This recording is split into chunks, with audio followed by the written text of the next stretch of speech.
And I'm in the booth. What's your name? Aldous. Elvis? Aldous. How do you spell that? Aldous. And what's your last name? Wild. Wild. And is with an E at the end. And so I see that you have several of these fire call boxes. Or what is the precise term for those? They're fire boxes, fire alarm boxes. Fire alarm boxes. Right. And are they about 1910, 1920? How old would you say they are? I would say between 20 and 40.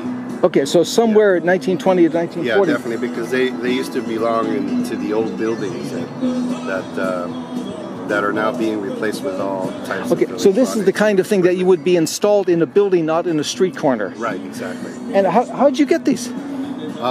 Actually, my brother is an electrical engineer, and he replaces fire alarms. Oh, well, great. With the new systems. And so, how much in hard cold cash would it take to get this from your hot little hands? Well, I've been selling them. I mean, here today at this show. At this show, $75. Okay, $75 each. Yeah. And what are the kind of things that people are doing with these things? Because repurposing is a very popular thing. So what are some of the things that they're doing with a fire alarm these days? The best, the most popular thing is the lamps, electrical lamps. So they put like a bulb on top? Yeah, they put pipes through it. And then they add a bulb. Okay, fantastic. Yeah. Let me get a shot of it so I can know what they're talking about here. Well, these look in excellent shape, but I guess it's all metal. That's probably going to stay in good shape. I'm a little paint spatters at the top. Other than that, right? Because they were installing them, they didn't even, they didn't care about getting plaster or paint on them, I guess the important thing. Now, do they still have like the glass? That's This is actually the.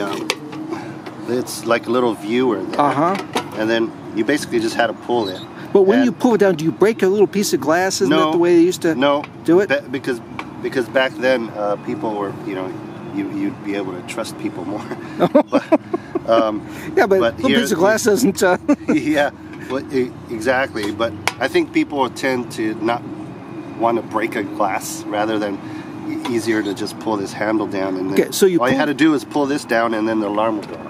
Okay. But on these, there's a little screw right there. And that little screw, if you unscrew that basically opens up this whole face. I see.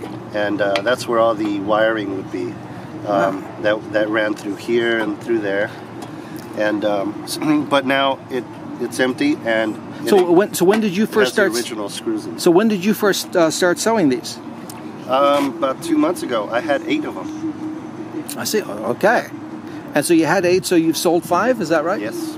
So I see that you wear a vest and a tie to an outdoor flea market. Are you the trend center here? Do you see a lot of that, or I don't think so. Do you do it to distinguish yourself? Is that? I tend to dress like this outside of here, anyway, and I